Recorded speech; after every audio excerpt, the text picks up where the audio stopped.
the Palm Pilot, the Time Traveler, and the Margarine Salesperson. We saw Kate and Leopold, so you know what that means. Now it's time for How Did This Get Made? We're gonna have a good time, celebrate some failure, not just be a hater. Cause you know you wonder, how did this get made? Let's wallow in the mediocrity of subpar art. Perhaps we'll find the answer to the question, how did this get made? Hello, people of Earth, and welcome to How Did This Get Made? I'm your host, Tall John Shear, and today we are talking about Kate and Leopold, the Meg Ryan, Hugh Jackman rom-com classic just in time for Valentine's Day. What do you need to know? Well, it's simple. Leopold is from the past, he comes to the present, and then he falls in love with a woman who sells margarine. That's pretty much the basic premise. There's a lot of things in between, but we'll get into all of that. But first, let me clear that up. Did you think she was a margarine salesman? She doesn't sell it. She's not in margarine sales. She works for a market research company that has a client. Selling margarine. Margarine is the client. Do you think Farmer's Bounty and so what does she do for margarine? What does she do? If she's she does market research for Farmer's Bounty, which is a margarine brand. And so what is she doing for Farmer's Bounty? She works helping for them do what? She works for CRG. Yes. She is she's slinging margarine. She's not making She's it. not like she's not a margarine maker. Gelson's giving out samples of Farmer's Bounty. No, I'm not saying that. I'm saying that she's selling. Look, the whole end of the movie is Hugh Jackman giving an impassioned speech about how dare you put yourself out there. You're selling this garbage, this filth, this saddle wax. Anyway, we'll get into all that. Please that's not welcome. what she does. Well, she doesn't sell it. She sells research and data. Explain that to Leopold, because when Leopold dealt her that devastating blow about what she does with her life, selling margarine, she had nothing to say. She didn't say, oh, no, I work for the company. She took it on the fucking chin, and then she jumped off the Brooklyn Bridge. Anyway, ladies and gentlemen, my co-hosts on this show are fantastic people who don't know a thing about margarine sales, and they are Jason Mantzoukas and June Diane. Wow. Jason Mantzoukas and June Diane Rayfield. Please welcome them to the show. Hi, Paul. Wait, what's he from? Is he from? What year is he from? The 1800s or the? He is from 1876, but this movie is full of continuity gaffes because he references Jack the Ripper, which happened in 1888. He also has that big monologue at the beginning where he talks about Thomas Edison, but he hadn't even invented the lamp. Rudolph Diesel was only 18 years old. Graham Bell just got a patent for the phone. Like he didn't. Yeah, he's all over the spot. Yeah, it's historic. Well, here's the thing: like the movie is very much in line with kind of what my problem with the movie was. And listen, I love rom-coms. I love rom-coms. I've been watching a ton of rom-coms during the pandemic just because they are such feel-good, great love stories. What's your favorite rom-com, Jason? What's my favorite rom-com? I'm going to say I love the Nora Ephron movies. Speaking of, Liev Schreiber in this movie, also in Mixed Nuts, Nora Ephron. Well, hold on. Wait a second. I know Stop it is, the June. Okay, great. I watched it because, June, I watched it because you said it was your favorite Christmas movie. Right? Yeah, it was Christmas movie, what not rom-com. What did you think? It was good, but I felt like it was uneven, but it was really good. Great actors. Really great actors, but like there was stuff in it that I couldn't figure out, but the cast is like phenomenal. A murderer's Liev Schreiber row. is amazing. Yes, Liev is great. Schreiber is like, I was talking to Devin, our audio engineer, and we have been going through the Scream franchise very deeply in the last couple of weeks, and he's great in those movies. I was excited to see him here. Have you guys seen The Day Trippers? Oh, right. Oh, my God. Watch The Day Trippers. It is, if not his first movie, it's one of his first movies. And it's Liev Schreiber, Stanley Tucci, Anne Mara, Parker Posey, It's like a New York indie that is so funny and so great. Anyway, my beef with this movie was that there wasn't enough. It's mushy.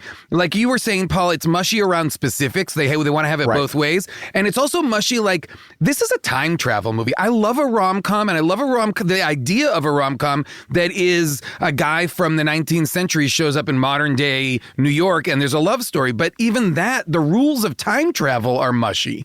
And all right. I couldn't quite get my arms around it. I mean, the idea of the movie is that Liev Schreiber has found like a hole in time, and the only way that he can time travel is by waiting until a certain weather pattern hits, and then he has to jump through it, but he has to jump through it from great heights, so he winds up jumping off the Brooklyn Bridge through it.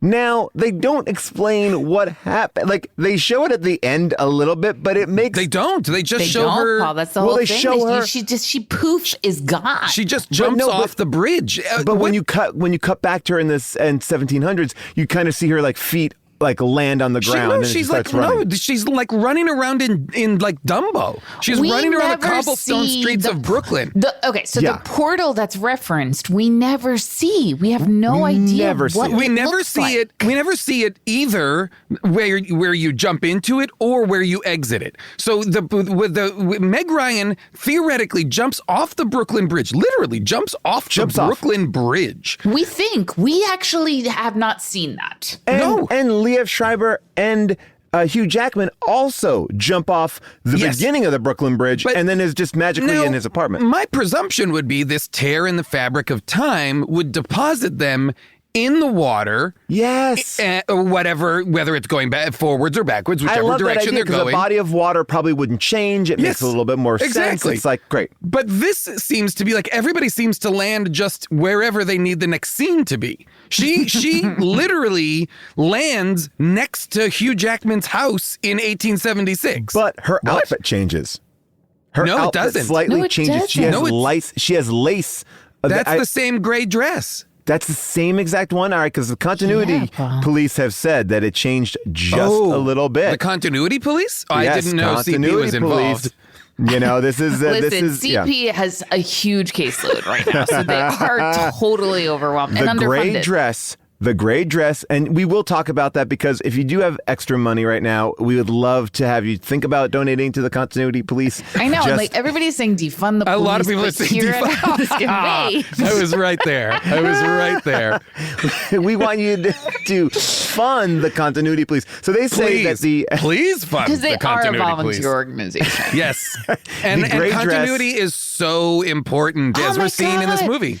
And honestly, can you imagine walking down the streets and going to see a movie and feeling safe there without the CP at work? I simply can't. Knowing that the cigarette that the actor is smoking will be the same length throughout the whole scene. And you see, we are paying for them to be in the edit suites, making sure that even in the post process, this movie is being looked at from a continuity standpoint. And please, guys, stop attacking the continuity police. All right, so the dress at the end of the film looks like a modern two-piece with a narrow profile in the present-day scenes, but when she slips through time, the dress has a small lace rim on the top of the corset and a sizable bustle on the back. While her dress effectively changes by going back through time, her modern side part hairstyle remains the same. I could talk about her haircut. Her haircut I want to talk about is those the glasses character that she's wearing. I mean, she is putting on these John Lennon style glasses. is coming back. That the hair? that 90s style. That choppy, weird haircut? Yes, that was like the Nora Ephron. That was the $700 Sally Hershberger haircut. That entire 90s look is coming back. Which By the way, is I don't wild. mind it. I kind of like that kind of like...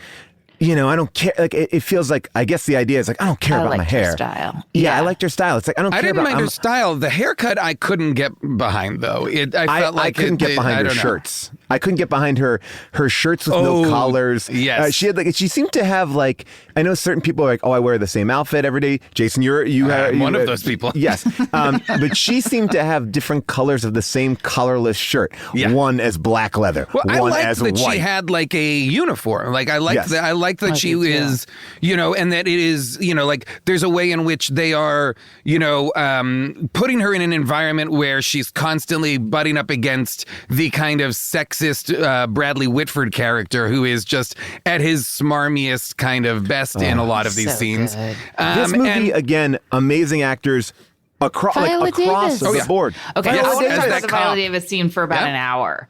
So clear the decks. Here's the interesting thing about watching her. She takes that small role. The moment she was on screen, I didn't know it was her right away. And I thought, I can't take my eyes off this woman. There's a powerhouse on screen in that tiny, small, nothing role. Yeah. It was incredible to see. Maybe you don't understand. It's against the law to leave it there. Are you suggesting, madam, there exists a law compelling gentlemen to lay hold of canine bowel movements? I'm suggesting you pick the poop up and throw it away now. I refuse. Respectfully. All right. What's your name, Fancy Pants? Leopold. Alexis. Elijah. Walker. Thomas. Gareth. Mountbatten. Agree. It was. I love those moments, and it happens frequently when we do these movies, where we will see someone who is now just an undeniable presence Like in pop culture, nominee. in a small one of their first jobs. It's really kind of wonderful. I love it, and this one blew my mind. She was so good. And she, by the way, this is not her first role. Like, she had been acting since 1996 in like NYPD Blue, Out of Sight, Judging Amy. She was in Traffic. So this is like not deep in, but I'm just saying. But again, but making the most out of a very small moment. And making the most, but also not chewing the scenery. It was so well done. She gave Hugh a chance to do what Hugh needed to do, which is get the laugh lines, but then she was able to come in and get them too. That's a good scene, I mean, but people. to your point, Paul, Hugh Jackman's 19th century clothes didn't change at all when he came to the future. He's still dressed just like he was in 1876 or whatever. First of all, I never doubt the continuity police. So if they said that her dress changed, then I think we should just. Now, I don't want to get into any CP. sort of a situation. Yes, the CPPD. We have to go with them. CP. Now, I will say this. I just want to go back a little bit. The movie starts off in olden times in New York, and you're seeing this.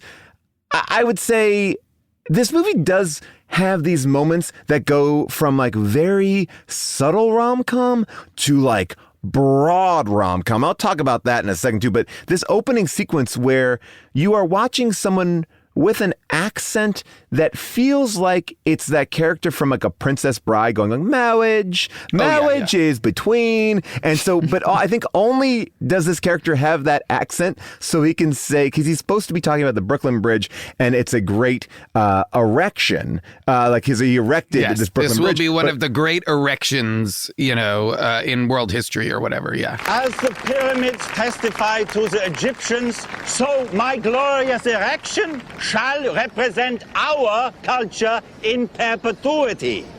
Behold, rising before you, the greatest erection on the continent, the greatest erection of the age, the greatest erection on the planet.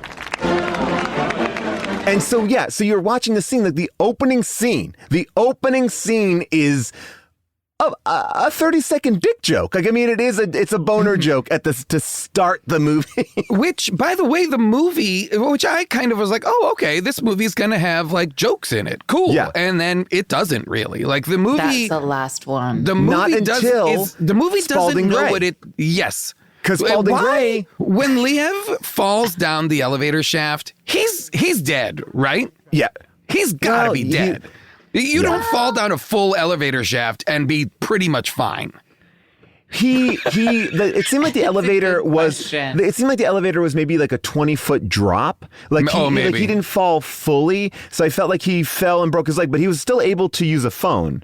Yeah. He didn't fall all the way down to the bottom. But by the way, my issue was that when Meg Ryan can't get on the elevator because someone has died on there or been severely injured, there's no energy in the apartment building. Like, oh yeah, and as a matter of fact, a man fell down the elevator shaft. Yeah, but your ex-boyfriend is currently mortally wounded from falling down the elevator shaft. And not only that, but I thought for sure, like, okay, we're going to have some other scenes aside from the elevator where, because the time has been pierced, there's going to be other repercussions of, like, in a sliding doors way, of this man's life stopping in the past. Because Hugh there would be no Jackman elevators. Yes, because he was the inventor of the elevator. The elevator. Now, no elevators in New York City work. By the way, how great would have been? Now, I also have an issue with Liev Schreiber's character because he goes back. He's the world's worst time traveler. He's running around with a mini cam, just like snapping shots, not even secretly. But why is he taking pictures of old, like, drawings of elevators? Because when he came back here, there's nothing to do with that. I couldn't figure out why was he seemed to be obsessed with Hugh Jackman's character. Literally, he seemed to be seeking What was his out. job? I know why, and it's because the answer lies in the director's cut. Oh. So Interesting. I'm going to play a couple. I'm going to play Tell me a couple more. of clips. I'm going to play a couple of clips throughout that kind of blow out this movie in a very different way. There's 7 extra minutes in the director's cut. It's not available to stream. You can get it on Blu-ray or DVD. But this is the director, we should say, James Mangold, one of the best, who one of the is, greats. who's made like so many great movies. And by the way, since from then till now, continues to make great movies. Yeah, well, I mean, now here's another person that was cut in the director's cut: James Mangold. James Mangold has a large part in the film to establish Meg Ryan. I'm going to get into all. This is all going to come together. Wow. But first, I'll just play you this clip of Liev Schreiber explaining why he is obsessed with Hugh Jackman. I found it. What did you find? A portal. A crack in the fabric of time. It was over the East River, Kate, just where I said it would be. You found the portal? A portal into April 28th, 1876. I jumped off the Brooklyn Bridge and took a walk in 1876 today. I followed my great-great-grandpa around old New York. You know what, Stuart? You know what? I'm not your girlfriend anymore. I haven't been for a whole month now. You can tell me the truth. I am. And so that is his reasoning. Okay. Yes. I wonder why they cut that, because that's kind of important. Well, that gives then gives there's motivation to incest. this. Is there incest going on? I think that is the issue. No, there's no incest. They're just between in Meg Ryan and Liev's previous relationship, they unknowingly were in an incestual relationship. Right, because which to be fair, I will say, what's even funnier is in my notes, I wrote the 2 characters who have the most sexual chemistry are Meg Ryan and Breckin Meyer. And they are brother and sister. I know that goodbye on the bridge. I was like, let's turn these 2 toward each other. I don't want to watch Meg Ryan fuck Liev or Hugh Jackman. I want her to continue this banter that she has with Breckin Meyer. Now, there's some interesting there's so many interesting things in this movie. I would also say that just to kind of just hammer home Liev Schreiber being a complete and utter idiot, he has figured out time travel, but yet he tells everybody about time travel. That's why he's institutionalized, because they think he is insane. Like, just keep that shit to yourself. Just keep it to yourself, and B, you should be able to explain your way out of this. He can't be institutionalized against his will unless he is being. I mean, the movie is just. I felt like this was such a missed opportunity for a great rom-com, because I was like, I want to just be into this movie, and I am not, because you guys. I felt like the movie kept cheating. It's like, oh, well, Liev can't hang around because they need to feel in love. So I don't know, put him in a mental institution? Yeah. He gets institutionalized against his will. Okay. I also think it's like we're talking about this love story between these two people, and I'm going for a long time going, why do they like each other? Who is Meg Ryan? Like, Meg Ryan seems to have no reason to, like, we don't even know who she is. We don't meet her. Palm Pilot. She needs her palm pilot. Who gives anyone a palm pilot? Who lets anyone? It's like, would you ever go, hey, can I borrow your iPhone? Give it back to me whenever you got it. Like, because a palm pilot is. She left it in his place. Well, I was trying to figure out how long ago did they break up. That was also a month. A month. Okay, so it was it's been said. recent, so I guess that palm pilot was there. That is my assumption too. I would have also liked to have seen her use that palm pilot. That she was so eager to get back. Yeah. I mean, well, Natasha Lyonne, who comes in, who is also a young Natasha Lyonne, comes in and says like, oh, you got your palm pilot back. So it has been an issue, like that she has not been able to get certain information. Like while we're shouting out like people in smaller roles, I'll say Kristen Schaal in the 1876 party scene really like jumped out at me, and I was like, oh my God, this is exciting. And so she fun. was That's her hilarious. first role. She was just staring at him so intensely. Oh yeah, she is very funny. She's doing great work. But she wants her palm pilot back, and then finds another reason to go back up there because she needs the pointy thingy. Give me the pointy thing. She doesn't even seem to understand why she what the palm pilot is. But it's a weird movie where you're supposed to meet two people, and we really don't meet her. Like, we don't get to see her job until she gets the palm pilot, and then we really get to see her and understand her in the first marketing meeting for the margarine. I found I think what was a little bit of a barrier for me into getting into this movie is that genuinely, I felt like Meg Ryan for one full hour did not want to be in the movie. Yes. She didn't want to be around Hugh Jackman. She didn't want to be around Liev Schreiber. She didn't want her brother there. She didn't want any of this, so there was no meet cute. There was no I'm now curious about it until an hour in, and then it starts to happen. That's when it starts to actually. But you don't. She starts to clock it, and it starts to happen. But that's why I'm like, why does he even like? My question was, why does he even like her? Like, like at one point, Breckin Meyer's like, you're in love with my sister, and I'm like, I get, like, I'm not questioning. Well, here's why. The thing. In the world of the movie, this is where things are weird. And in the world of the movie, he has a sense of her. So it feels like he has known her in the past, so that when we see her in the photos, we're going to understand like she has been there. He even says, have we met before? Have we met before? So something like that. Oh. Yeah, so it feels like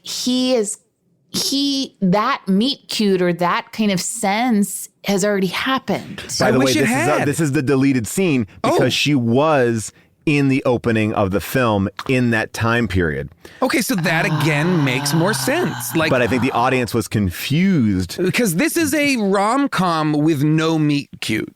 And in fact, the more that Hugh Jackman, the more that first Liev and then Hugh Jackman are telling her, this guy is from the past, please look after him, or please, whatever. She is like, no, I don't want any part of this. Stop calling me. Stop. Leave me alone. Yeah. Get away from me. Leave me alone. Get out of here. And so like it's there. I want those two characters to be inextricably like locked into curiosity about each other or something. You know? I mean, she also has no faith. Listen, they should have opened on something with the two of them colliding and him being able to use his old timey skills to help her. I mean, similar like throw down a jacket over a puddle, or give me like a chivalrous moment. And for her to be like, eye roll, like, what is this? But still kind of like, intrigued, like not so like, because we're also, I think the hard thing is we are tracking Meg Ryan's professional, like the main thrust of the story, almost equal to the romance, is her trying to get a promotion at work. We're tracking this a lot with Bradley Whitford's character and the office place. And Hugh Jackman is just, until very late in the movie, Hugh Jackman is not related to those scenes at all. No, they're not. It's so bizarre because, I mean, even the way he gets brought in, Well, we'll get into the margarine of it all, but well, listen, this was. That's my main problem with the movie, though. The margarine is that not the margarine, Paul? Is that damn it? What I think overall we walk away with is that she can't, as a modern woman who's just been promoted to senior vice president. I thought she liked this job. Maybe I'm crazy, and I know she got the Sunday scaries, but I thought that this was exciting. Took pride in it.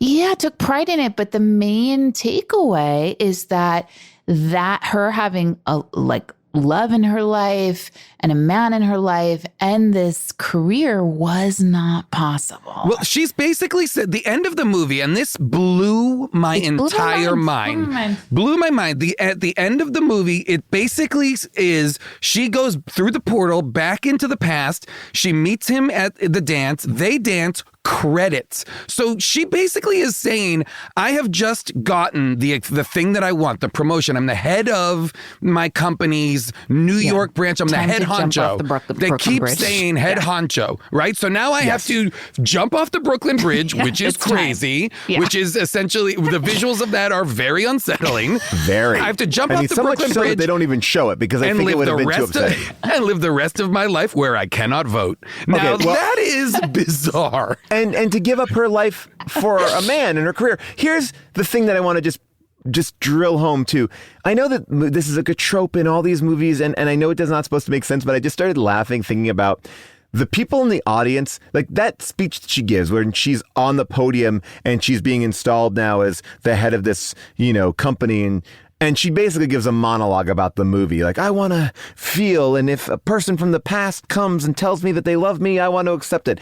Like, and it makes no sense to the people in the room, but it makes sense to us, the audience watching it. I just want to see like the people in the room go like, huh? Like they are confused. I just want more confusion. And then to be like, then the next day, like, yeah, it was so crazy. She started talking about like how she was in love in the past, and then I guess apparently she ran off the Brooklyn Bridge and killed herself. What would have been cool? Yeah, like that's the story. The story is like this really tragic story of a woman losing her mind. Or the New York Times headline that is like, market research genius gets promoted and jumps off Brooklyn Bridge. Like, what is going on? Passion speech about time travel and love, and then kills himself. Here's what I'm really worried about, though. So I thought that that Hugh Jackman was trying to figure out who to marry as the Duke of Albany or whatever his title was, because his family was running out of money. That's true. Yes, me too. Okay, Didn't he say that? So that's what we're all driving toward. Yep. Fine. But when she shows up, this man has no money and she has no money in the past. Right. So keep in mind he's about to invent the elevator. And she's gonna market it. She's going to sell elevators. Oh, so he hasn't invented the elevator yet. He's invented it in there's a little model in his, and he has a speech at the beginning where he says, the buildings are only getting taller. Blah, blah, Our blah, legs blah. will not be able to carry us. Exactly. We're going to need, and so I must have missed that. Okay, great. So she's not just running, leaving her whole life, at least for a So she's going to go out there and start slinging elevators. And making people. I don't think she is, Paul. I don't think there's so any too. Sort of space for her there. It doesn't make any sense that she wants to live in the 19th century. I don't understand why they don't just go find the portal and go back to the 20th century. And go back to his house and open up that little drawer. Or I guess elevators wouldn't exist. I mean, there's so many things. Can they do a long distance relationship through time? Well, she could just keep on jumping through the portal every Monday. Every 2 weeks we do, like it's like having separate apartments. Yeah, it's like, but it seemed weird that he again, you're talking about the issues of time travel. The portal opened again the following Monday. Like he's only in town for about a week, and it opens to the same day. And Liev Schreiber's like, well, I'll be there, so don't look for me. So I was like, hold on. I'm like, all right, so if you're... But we don't see him at the end, do we? We do. No, but we do at the end, we see him, at the dance. He goes like, I'll be there. Don't follow me. I'll be there, don't follow me. But if he's there, then Hugh Jackman is there too. Well, yes, because Hugh Jackman has arrived early. Hugh Jackman goes through the portal, running around. Theoretically, well, this is where the movie fucks up. Because this is why, I mean, it's mushy, because they want to have it, they want to have their cake and eat it too, because Hugh Jackman arrives earlier than he left. So technically, there should be two Hugh Jackmans, right? They don't play. They're like, we don't want to even engage with that. So we're just going to make him like a Hugh Jackman prime. He's either there or he's here. It doesn't matter. And that's nonsense. Well, so he sees Liev at the end of the movie, and instead of following him like he did at the beginning, he lets him go off and have an adventure. But I'm like, well, wait a minute. Wait. You've just stopped the movie from happening. No. He is letting Hugh Jackman, the first Hugh Jackman, have that adventure, right? Because there should be two Hugh Jackmans. There should be, but I don't think there is, because when Hugh Jackman comes, we never see them both. When Hugh Jackman comes back and he starts to get ready, and his uncle says, "Who do you?" and he's basically like, "All right, which one do you want me to marry?" and he's like, "Chris Shaw," and he's like, "Okay, I'll do it." We've already seen that scene play out already. In the first act, when he said, "I don't want to do it," and he gets slapped in the face with that beautiful little slap, a lot of slaps in the beginning. It's pretty weird that, like, I also was like, Hugh Jackman should give a speech that's embarrassing about love in front of his whole dance, the way that Meg Ryan just did in front of all the partners at the thing. They should have both had these weird kind of declarations. The thing, Jason, I don't think that Hugh Jackman has learned one goddamn thing throughout this journey. He learned how to, well, first of all, he learned how to use a washing machine, June. Like a dishwasher. A dishwasher. and I mean, that they spend a lot of time on that. Like, it really is. It's really a man's world that you can convince a woman to move to the 19th century for you. I mean, all right. So this is the way that Liev Schreiber explains it. Okay. This is the explanation that I think tried to answer the question that we just had, but I think further confused audiences. Can you tell me, in short, complete sentences featuring no words over 2 syllables, why exactly I am in these pictures? Probably not. Try. Because you were there. I wasn't. I would remember. Believe me, I would remember if I was there. Because you're going to be there. If we get there in time. These are pictures of the past, not the future. Not exactly. Theoretically speaking, if you go to the past and the future, then your future lies in the past, and that is a picture of you in the future, in the past. But that's as much explanation as we get, which just even watching it back is confusing. Like, I mean, yes, it is hard to parse, and especially because they deleted her from the beginning, it actually then makes it even more confusing. It's disappointing because if the romance worked, we wouldn't be we would be able to gloss over stuff like this. You know what I mean? Sure. Like if the movie if like the love story worked, I wouldn't be wanting to nitpick the mechanics of time travel so much. But because neither are really working, both are bothering me. Well, I mean, look, does that make sense? You got me out when Bradley Whitford was just offering up edamame on his desk. How funny was that? I mean, a great funny scene, but also just a hilarious. Like, it's like he passes edamame to her as if they were jelly beans or M&Ms. It was the perfect douchey New York power move to be like, edamame. Now, was he? My question to you both is: was he into her? Or did he really think that she was good for the promotion? Because there's two things at play. Like, he takes her out for dinner. He kisses her on the back of the head. He seems to be inviting her to the house. And then he's like, I'm going to give you the promotion. And she's like, I just am interested in the promotion. Then Hugh Jackman shuts him down and he's so embarrassed. But then he does give her the promotion. Like, that also felt weird to me. It's like, he wasn't vindictive. He was like, you know what? I'm going to give you the promotion. And so, like, was he just lonely? I also was slightly confused. I think we're unequivocally, he's meant to be like a douche, right? Sure. Like a smarmy douche, like a classic Bradley Whitford character, right? Charming, but smarmy douche. But you're right. Like, I do believe he intended to give her the job. I do believe he was like, but I also felt like he was also trying to romance her in some way, shape, or form. But I don't know if that was. I think what we were supposed to, I think what was supposed to happen was that he was a douche and he was just trying to fuck her. But because of the arrival of Leopold and Leopold's views on, respecting women and being a chaperone and courting and all that stuff, I think the movie was saying that Bradley Whitford's character was changed by the presence of Leopold. Okay. I think that's what was supposed to happen. I don't think that's what happened. The only thing that's hard about that is the movie is also unquestionably showing us that Meg Ryan is crushing it at the job. Like, she's only making herself and Bradley Whitford look good.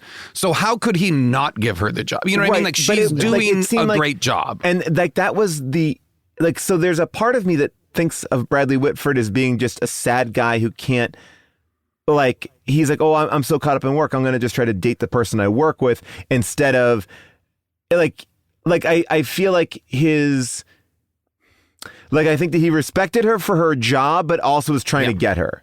I feel like a different version of this movie would have made him, that's her boyfriend, but he cheats on her or something, like the version of it that's like something, or he just needs to be a dick, and like she doesn't get the job, or she doesn't like. See, here's the weird thing about the movie though, is like, because I agree, Jason, like the rom-com, the romantic stuff didn't quite work, but then there are some moments in the movie that are really dropped in, and really, like, there is that moment where Liev and Meg Ryan are on the phone, and she says something like, I gave you the best years of my life. Oh, and yeah. He's like, those are your best years.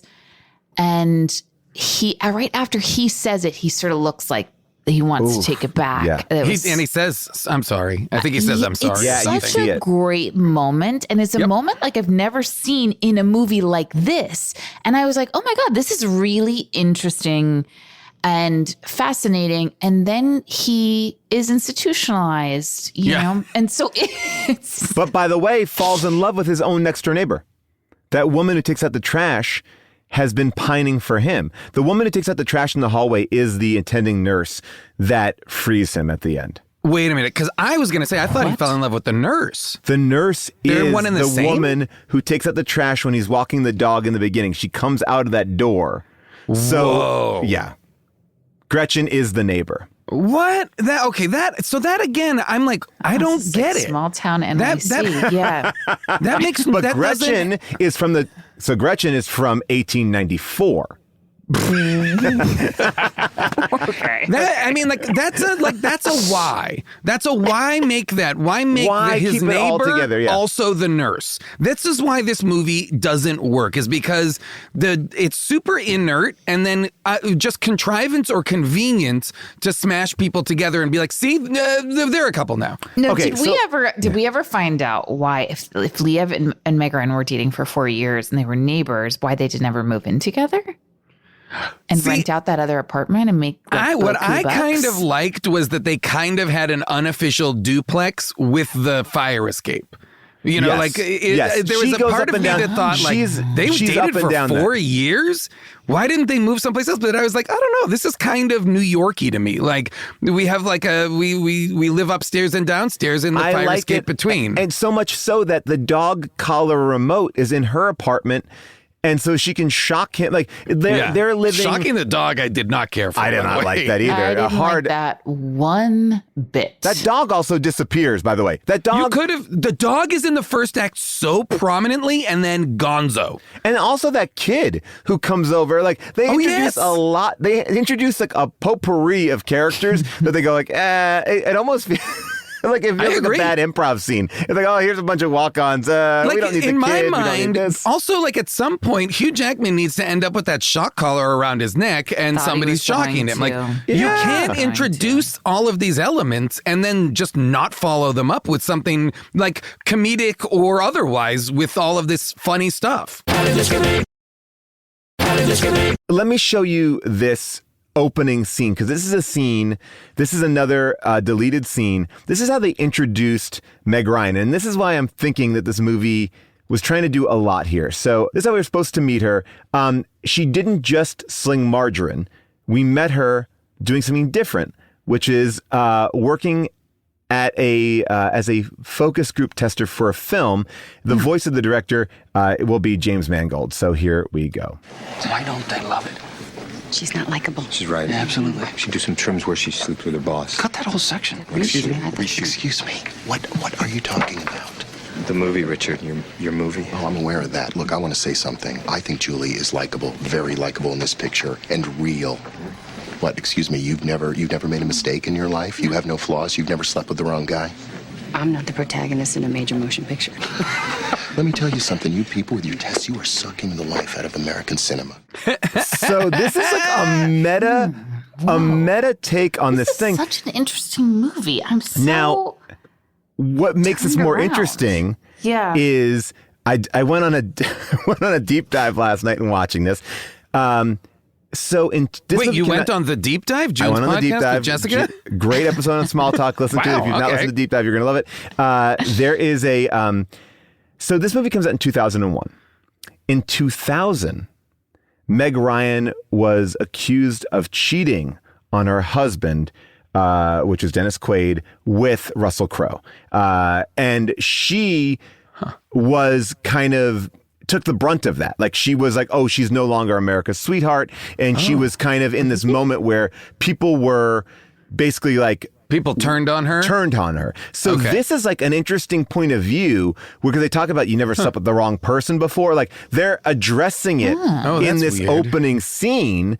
And then they're also, I think, commenting on what we just talked about with Bradley Whitford. Like, oh, cut out that moment where she sleeps with the boss. Like they're kind of saying like, well, why do we judge a woman in a movie like this? Yeah. I have another thought then. So then my big problem with this movie is the movie should have been about Meg Ryan.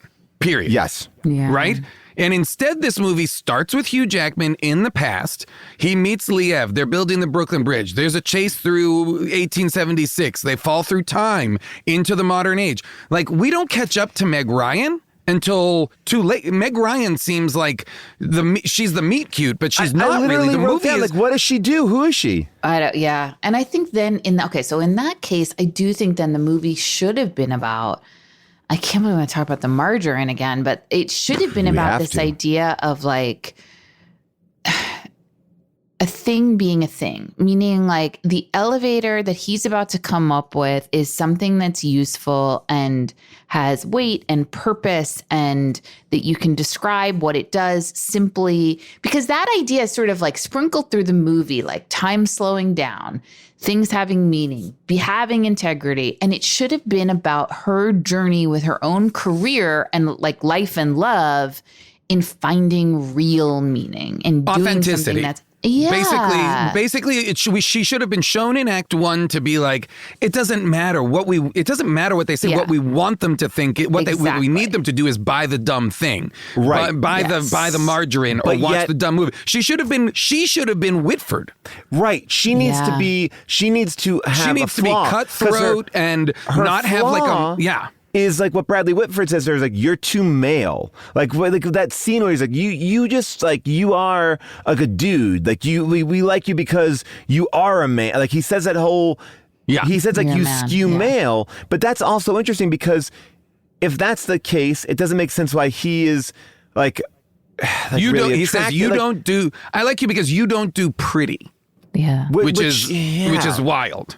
That's right. tough sell to hear. But it's like, but that's also not like her character flaw. Her character flaw isn't that she's not pretty. Her character flaw isn't that she's like too much of a dude. Like she has nothing to do. Like there's nothing for her to. And not for nothing, like she's not necessarily open for love because her 4-year relationship ended 1 month ago and her ex-boyfriend lives upstairs. So like all of that. And also like if you're dating someone for 4 years who's working on time travel to that degree and he says, I did it, this guy's from the 1800s and this guy shows up and appears to be from the 1800s, wouldn't you just be like, holy fucking shit, you did it? She has no faith in him at all. She's like, whatever. Like so you dated a person that you think is a complete lunatic for 4 years. Like, just make him your upstairs neighbor. Just make him make him Kramer. Like it's like way it doesn't more, have to be an ex. Yeah, because it's like to have this idea that make him she doesn't Kramer. Because it's like, why would you not believe this guy? Like you clearly see he's got a lot of shit around his house. Like I don't understand why. I still don't get why he's taking any of these pictures. Like I don't understand. And then Breckenmeyer spends literally the entire movie believing Hugh Jackman is an actor who is committed to a performance. Yes. Like nobody ever, they basically every time everybody brings up time travel, everybody in the present basically plugs their ears and is like, la, la, la, la, la, I don't believe you, I don't believe you, I don't believe you. So that means that they all are willingly hanging out with an insane person. Yes, with an insane person. Yes, and it's like, and this person you just met the day ago, I'm going to go out on a date with this insane person who's dressed in period garb. Like, what? Like, it makes me question every single person in this movie. It's such a high concept idea, but then the movie abandons it for a romance that is basically inert, in my opinion. I mean, it's so weird. I was trying to understand, like, why isn't this chemistry popping off? Like, and there are certain tropes in rom-coms that really work. Like when, when the meet cute is something like she falls out of the window and he catches her and they tumble on each other, whatever those things are, there was none of that. What should have been that scene, the first time they leave the house should have been when her purse is snatched and he chases on the horse. Right? Remember that scene? That scene should have done that, but it didn't. Like, it really... that scene makes her almost more insane, too, because it's like she only is really falling in love with him because, like, he can ride a horse. Like it seems like all their love is based on, like, nothing about the two of them. Like, she starts looking at him like goo goo gaga, like, just because he can ride a horse. He can move Marge. When he's like, first of all, how prevalent is toast in the 1700s? Like, because I don't think that people are toasting that much bread. Like, he speaks about toast as if, like, oh, the delicacy of my time is toast, and he's trying to make a lot of stuff, like, so fucking ham-fisted to get the fucking toast in his mouth. That's like one of their first scenes together, and what's very strange is most of their scenes together early on, in like the first act and the first half of Act 2, they are either bickering, because in a way that isn't flirting, in a way that is straight up like, I'm pissed off at this toaster. Yeah. And she's like, how do you not know how to fucking use a toaster, asshole? Goodbye. Take the dog for a walk. And then he's like trying to walk the dog with her, and she's like, don't walk with me, asshole. Go over there. And I'm like, what is this? What does she even think he is? Because at a certain point, at first, she thinks that Liev Schreiber is hooking up with him. Yes. Yeah. And then he's like, it's a dude. And then she's like, okay, whatever. And then, but then once that mystery is solved, then, like, what is she bought into? Like, what, I never quite understood. Like, they never explain it. We never really know, because he says, Liev tells her the truth, which is like, he's from 1876. She goes to the hospital. Yeah. She goes to the hospital to see him. He's like, hey, do not let him leave the house. He is from the past. I know he's from the past. Like, let's go. And she does not. I never buy, like, any choice, but then she does invite him over for dinner. Here's an example, right? Like, all he needs to do is say, that man invented the elevator, and that's why no elevators in the world work right now. It's on the news. And she should be like, that should be all the proof she needs, which is evident. Like, all the elevators, we see her multiple times having to walk up all the stairs to her office, to her home. All the elevators in the world are currently inoperable. Hold on. When she, at the end of the movie, is in the elevator and she looks at the wall, it says Otis. It says Otis. Yes. But that's not his name. That's his uncle's name, or that's the man's name who is his valet or his uncle. I can't remember. Okay. It's the man from the past. Okay, the guy who has been in a lot of different stuff. Yes, I know. Yes. Okay, but does she know that? Yes, because he keeps quoting Otis. Otis says this, or he frequently quotes that character. Wow, amazing that Otis was able to stay that long. I mean, we're talking about 2001. Otis never, like, that name really stuck around. I mean, it's I guess it's like Ford, I get, on some level. Like,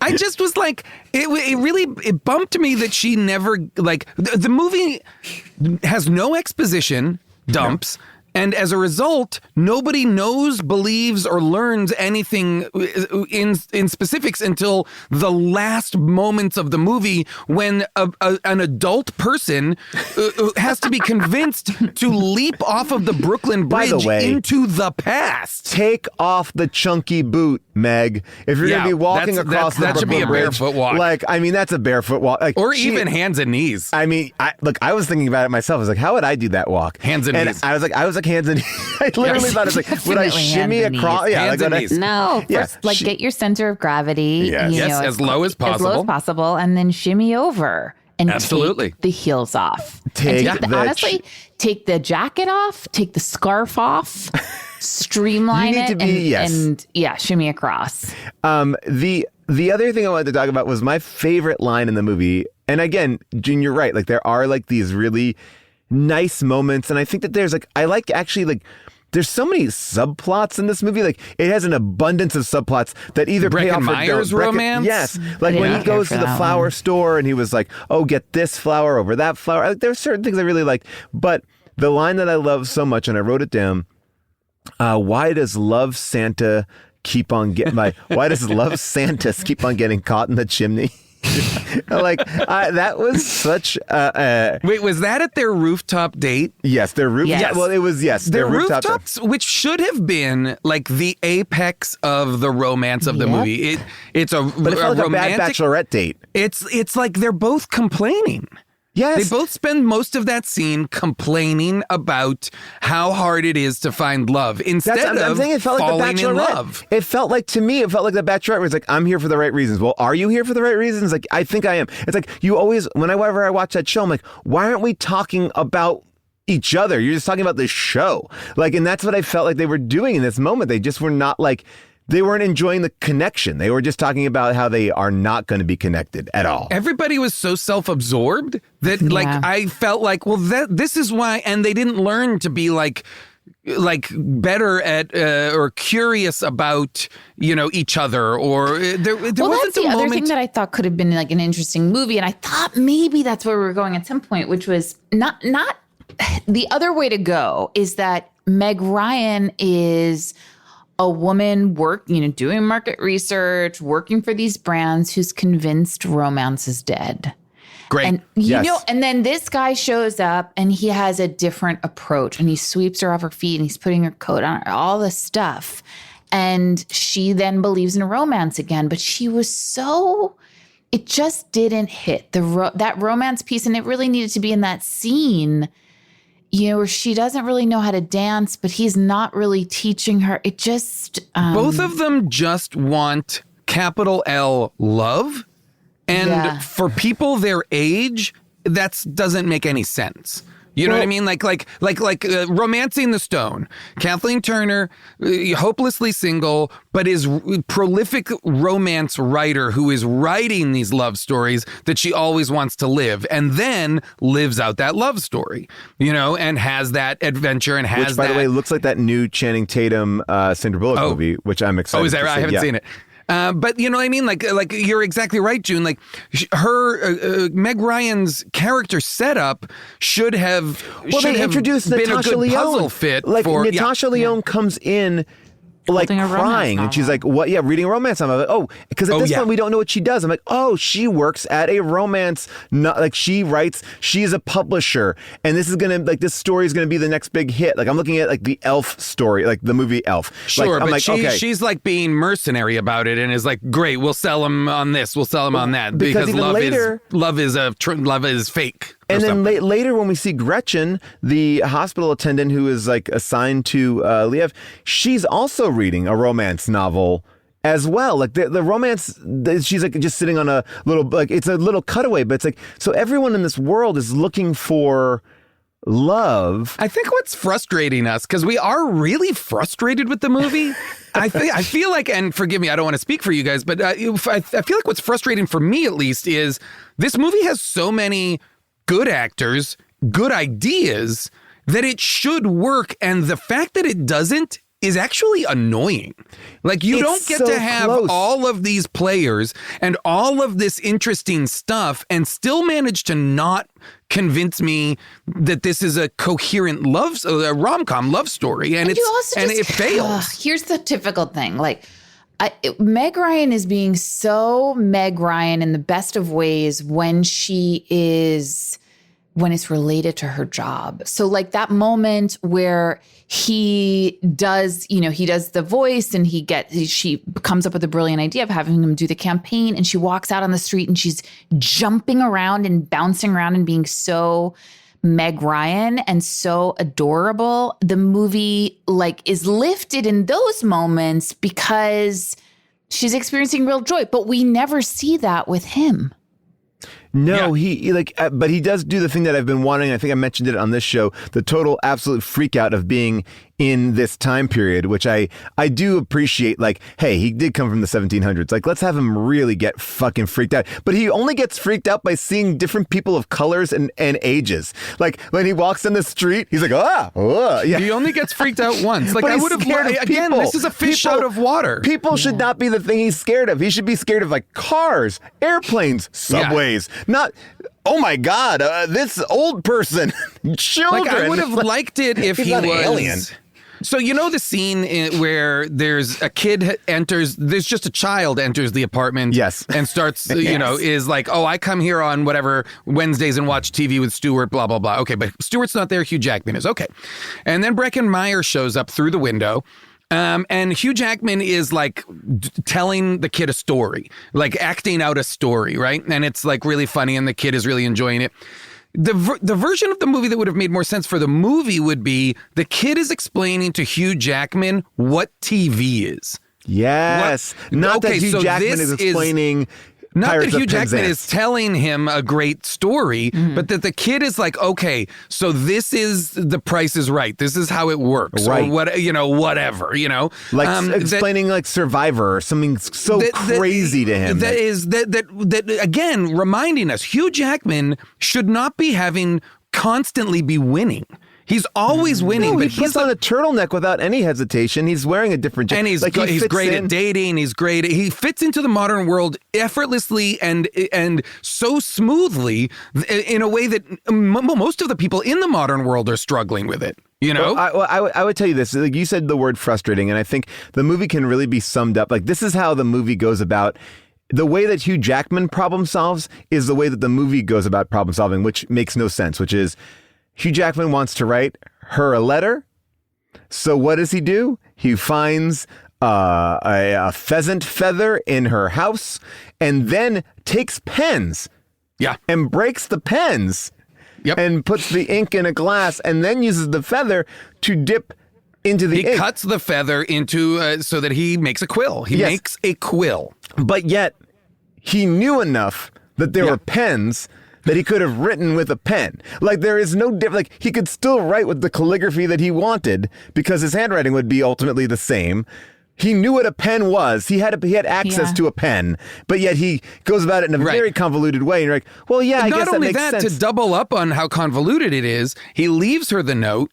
And then when she gets up in the morning and Breckin Meyer is like, hey, here's the paper, here's a coffee, and the note is there with the paper and the coffee, she's like, oh, no, I got to go to work. And she leaves and doesn't even see the note. And Breckin Meyer doesn't say, hey, there's a note for you. He instead follows her down to the sidewalk and sneaks the note into her briefcase. Why? Why not just say, Leopold left this note for you? No. Because she needed to open it in the middle of a very crucial moment. And by the way, also... But they play the same thing with the photos when she's giving her speech. There's so much like needless... Setting up. Yeah, like just like here, the movie never says like... And again, we wouldn't be complaining about this if we loved their connection and we were sold by the movie's kind of the character's journey, right? But because we're not... The plot starts to seem like really rickety and crazy. I just want to talk about one other thing that, like, again, needless, weird things, which is when he's auditioning to do the margarine spokesman, they allude to the fact that the test group is watching a live feed of the auditions. Like he is getting into place and they're like, oh, they love the jacket. They love the jacket. Like he hasn't even, like he's getting mic'd up and ready to go on camera and they're watching like raw footage. Like it seems like a terrible testing environment. Like to be like, we're just going to have raw footage on and they're like, oh, they're engaged now. They're very engaged.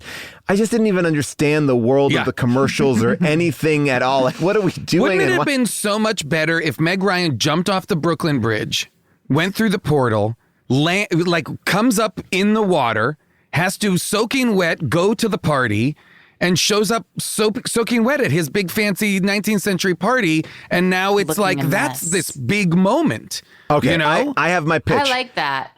I like that pitch too, but I'm gonna give you a better pitch. Here's my pitch. Yeah. The margarine is phenomenal, right? Okay. Everyone loves the margarine.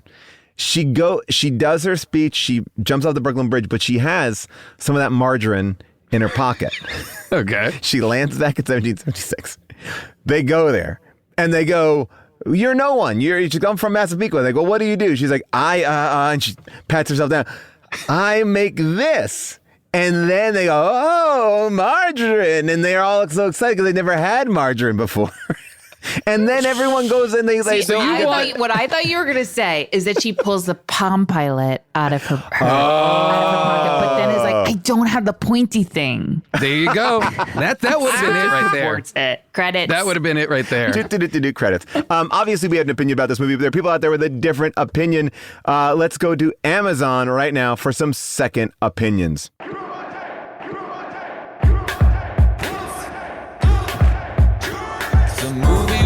Piece of shit, yet this person recommends it.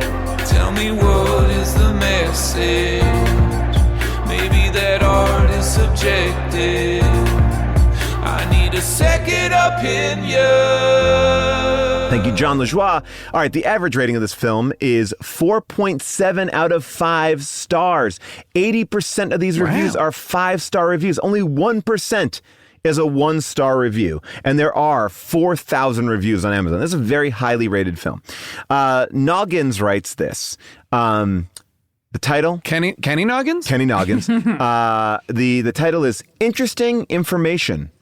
Love it for the information on the Louvre. 5 stars. Oh my God. That's funny. That's why I think, all right. Which is like a 15-second throwaway 2 lines. That's really funny. This one here, title, great movie, review, for the grandchildren. 5 stars. Huh. Just for the grandchildren. No period, nothing. For the grandchildren. C. Morrison gave it 5 out of 5 stars. And the title is, If You Find Your Soulmate, How Much Are You Willing to Sacrifice? Not exactly When Harry Met Sally, but still Meg Ryan in another romantic role. And what can I say about Hugh Jackman? Plenty, but I'd be censored. Ooh. Wink. Oh my God. 5 times. And then this is I guess this is the last one I'll read. This one is from Ashley. It's called Old Fashioned Romance with a lot of good humor and good clean fun. She wrote, "I love this movie. It has old fashioned romance with humor and includes some history of the Brooklyn Bridge." 5 stars. Holy shit. This person's like, "Oh, this is part documentary about the Brooklyn Bridge." I would say that the information about the Brooklyn Bridge is not suspect. Suspect at best. It really is just a boner joke. I'm a bridge. You're a bridge snob? How would I describe myself? Too short? I do love learning about bridges, and I love bridges. Wait a second, hold on. I see. We have been married for over a decade. You love learning about bridges? Yeah. Wow. This is a huge. Yeah. How did this get made reveal? I do. And so I was actually like, my ears perked up around the bridge talk. Oh my God. Wow. But then I was like, I don't That's know. That's the T-shirt. This is true. It's the Brooklyn Bridge with like June's outline over it. So I love bridges. Weirdly, I did connect to Hugh Jackman there when he was looking at the bridge and was like, it's still standing. I thought that was cool. I thought that was really cool, and I feel that way all the time, like looking at the Brooklyn Bridge. And I felt like there could have been more like that. Yeah. More moments of him being like, what an look at how feat. Yeah. You know, all these things that he's at this era of New York that is so interesting, and to be thrust into the future, you know, and to see the echoes of the past and what has changed, that could have been really cool, but it's just not. It's just not there. Because, yeah, I mean, there is so much interesting architecture in New York, and him going into that building, his home, and seeing things were the same. I mean, all of that was, I loved that stuff. Yeah. Well, the budget of this movie was $48 million. $48 million. My God. The opening weekend was about $10 million, but it did make back its money. It made back $47 million in the domestic box office. It made a worldwide gross of $76 million. The top three movies of 2001 are Harry Potter and the Sorcerer's Stone, Shrek, and Monsters, Inc. This came in 108 out of all the movies in 2001. It was beaten by The Fast and Furious, Swordfish, Crocodile Dundee in Los Angeles. Wow. I guess this wasn't that much of a hit. And the movie beat Rockstar, On the Line, and Glitter. So that's this. Another fun fact is this movie also shot right out in front of my house. And I remember them shooting it for a scene that I did not see in the film. So again, on the cutting room floor for a great scene on I wonder, I'm so curious. It sounds like there was potential. I bet there was a good script for this movie, which is why all these great actors signed on to it. Yes. And then something happened, or some series of things happened, because the movie that is a result does not warrant the level of both money poured into it and the talent that was attracted by it. Well, here is something interesting. An early version of the screenplay, Leopold is accidentally transported through time in an actual time machine developed by a group of scientists that include Kate.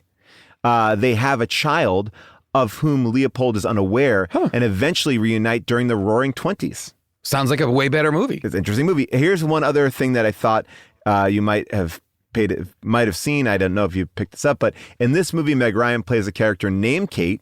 She played Kate in French Kiss. And in You Got Mail, she plays Kathleen, whose nickname is Kate.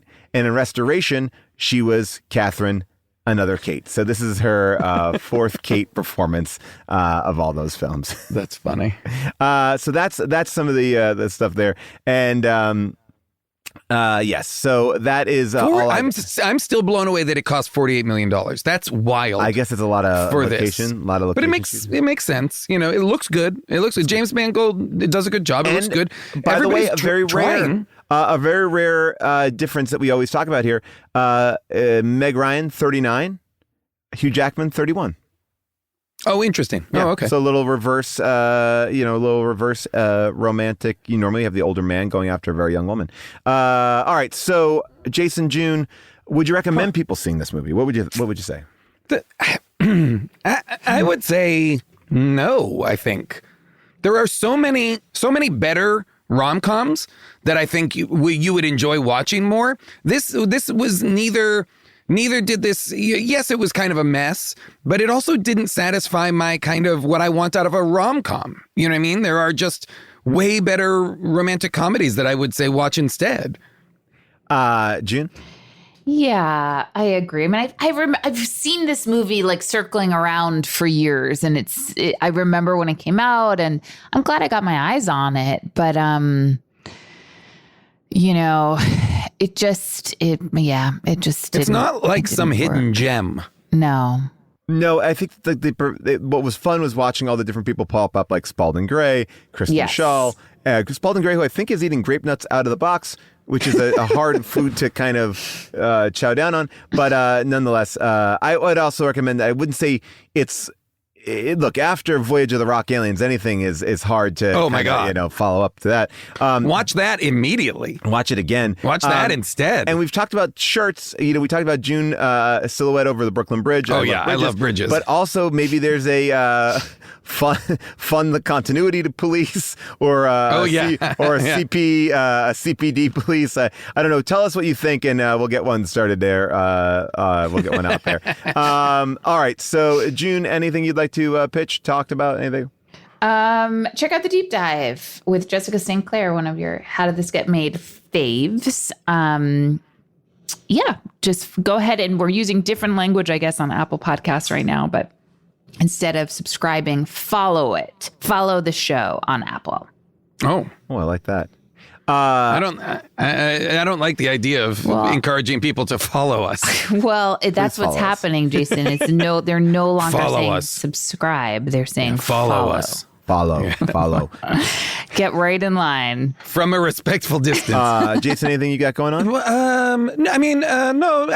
Oh, you know what? I'm really loving this Reacher show on Amazon. Ooh, Jason, people which have is asked fantastic. People have asked us to start doing a mini Reacher podcast where we just talk about Reacher. Now, It's June got awesome. me into Reacher. I'm very excited to watch it. The show is fantastic. The movies are not. So don't you, lest you think you need to have seen the movies, these are completely different, separate things, completely different interpretation of the character. It's a blast. And to be clear, I have no involvement in it whatsoever. I'm just enjoying it. Well, to plug something I am not involved in, but I will also say, get yourself to a movie theater and see Jackass Forever. It is such a fun, great experience. I just rewatched the first 3 Jackasses. I did too. And they are, they made me laugh so fucking hard. They're great. I will say this, you will fall in love with a man named Poopies. His name is Poopies. Poopies? Okay. Poopies is a new character in the Jackass franchise, and Dave and Danger Aaron. Danger Aaron is probably my favorite of all of them. But so definitely check out. That's funny. Jackass. And Brian Cox was on Unspooled, and that was really a fun interview to talk to him about his 3 favorite films. And we got him to do like a rhyming couplet from a Danny Kaye movie, which was kind of fun to see him do. He just wants to do comedy. Brian Cox. Oh, that's exciting. Yeah, really fun. All right, everybody. So we will see you next time on the show. But if you want to continue this conversation, please do. In our mini episode, Jason and I will be on that next mini episode talking about all of our stuff, probably talking about Reacher and more. Call me about any of your problems. You can ask me and Jason a question. You can ask me about your life, your love, your parenting, whatever. I'm going to try to give you some answers. Devin and Cody will chime in as well if you have questions for them. Give me a call at 619-PAUL-ASK, PAUL-ASK, 619-PAUL-ASK. And tune in for that and so much more. But a big thank you to our entire team, our super producer, Cody Fisher, our movie picking producer, Avril Halley, our audio engineer and all around jack of all trades, Devin Bryant, our producer, Molly Reynolds, art by Kyle Waldron, and of course, the ghost of Craig T. Nelson, that's Zach McAleese on Instagram. And July Diaz, who makes sure the episode sounds good, coming from us to you, getting it all done. Make sure to visit us at tpublic.com, and we will see you next week for our mini episode. And join in the conversation on the Discord, which is going on all the time at discord.gg/HDTGM. Bye for now.